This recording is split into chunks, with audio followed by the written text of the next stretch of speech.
بسم اللہ الرحمن الرحیم۔ تمام ناظرین کو اسلامی سبق آموز چینل میں خوش آمدید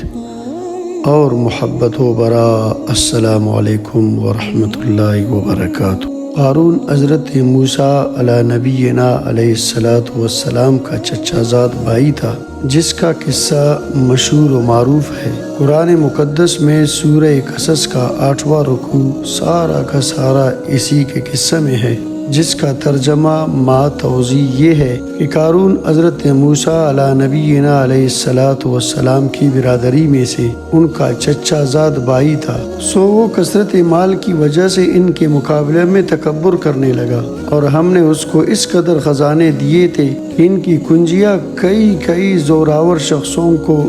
گرانے بار کر دیتی تھی، یعنی ان سے بمشکل اٹھتی تھی۔ اور جب خزانوں کی کنجیاں اتنی تھی تو ظاہر ہے کہ خزانے تو بہت ہی ہوں گے، اور اس نے یہ تکبر اس وقت کیا تھا جب کہ اس کو اس کی برادری نے حضرت موسیٰ علیہ السلام وغیرہ نے سمجھانے کے طور پر کہا کہ تو اس مال و دولت پر اترا مت، واقعی اللہ رب العزت اترانے والوں کو پسند نہیں کرتا، اور تجھ کو اللہ رب العزت نے جتنا دے رکھا ہے اس میں عالم آخرت کی بھی جستجو کیا کر، اور دنیا سے اپنا حصہ آخرت فراموش نہ کر، اور جس طرح اللہ رب العزت نے تجھ پر احسان کیا ہے تو بھی اس کے بندوں پر احسان کیا کر، اور خدا کی نافرمانی اور حقوق واجبہ ضائع کر کے دنیا میں فساد کا خواہاں مت ہو، بے شک اللہ رب العزت فسادی لوگوں کو پسند نہیں کرتا۔ قارون نے ان کی نصیحتیں سن کر یہ کہا کہ مجھ کو تو یہ سب کچھ میری ذاتی ہنرمندی سے ملا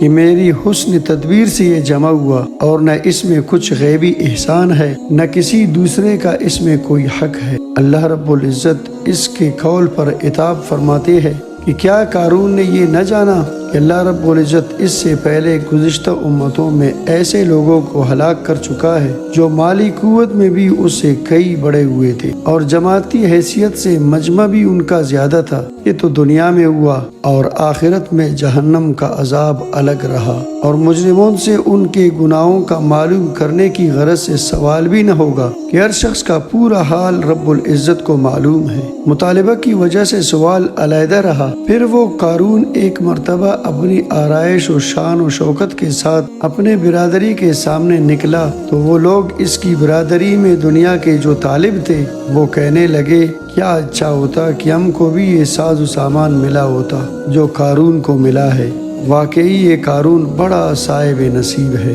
یہ تمنا اور حرص مال کی تھی، اس سے ان لوگوں کا کافر ہونا لازم نہیں ہے، جیسا اب بھی بہت سے مسلمان دوسرے قوموں کی دنیاوی ترقی دیکھ کر ہر وقت للچاتے ہیں اور اس کی فکر و سعی میں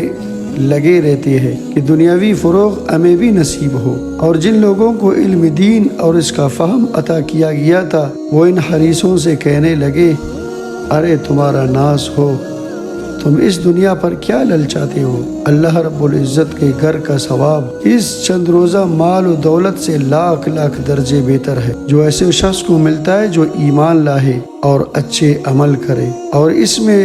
بھی کامل درجہ کا ثواب انہی لوگوں کو دیا جاتا ہے جو صبر کرنے والے ہو۔ اور پھر جب ہم نے قارون کی سرکشی اور فساد کی وجہ سے اس کو اور اس کے محل سرائے کو زمین میں دنسا دیا، سو کوئی جماعت ایسی نہ ہوئی کہ اس کو اللہ کے عذاب سے بچا لیتی، اور نہ وہ خود ہی کسی تدبیر سے بچ سکا۔ بے شک رب العزت کے عذاب سے کون بچا سکتا ہے اور کون بچ سکتا ہے۔ قارون پر یہ عذاب کی حالت دیکھ کر کل جو لوگ اس جیسا ہونے کی تمنا کر رہے تھے وہ کہنے لگے بس یوں معلوم ہوتا ہے کہ رزق کی فراخی کا اور تنگی کا مدار خوش نصیبی یا بد نصیبی پر نہیں ہے، بلکہ رب العزت اپنے بندوں میں سے جس کو چاہتا ہے روزی کی فراخی عطا کرتا ہے اور جس کو چاہتا ہے تنگی دیتا ہے۔ یہ ہماری غلطی تھی کہ اس کی فراخی کو خوش نصیبی سمجھ رہے تھے۔ واقعی اگر ہم پر اللہ رب العزت کی مہربانی نہ ہوتی تو ہم کو بھی دنسا دیتا کہ گناہگار تو آخر ہم بھی ہی ہے۔ بس معلوم ہو گیا کہ کافروں کو فلاح نہیں ہے، گوئے چند روزہ زندگی کے مزے لوٹ لے۔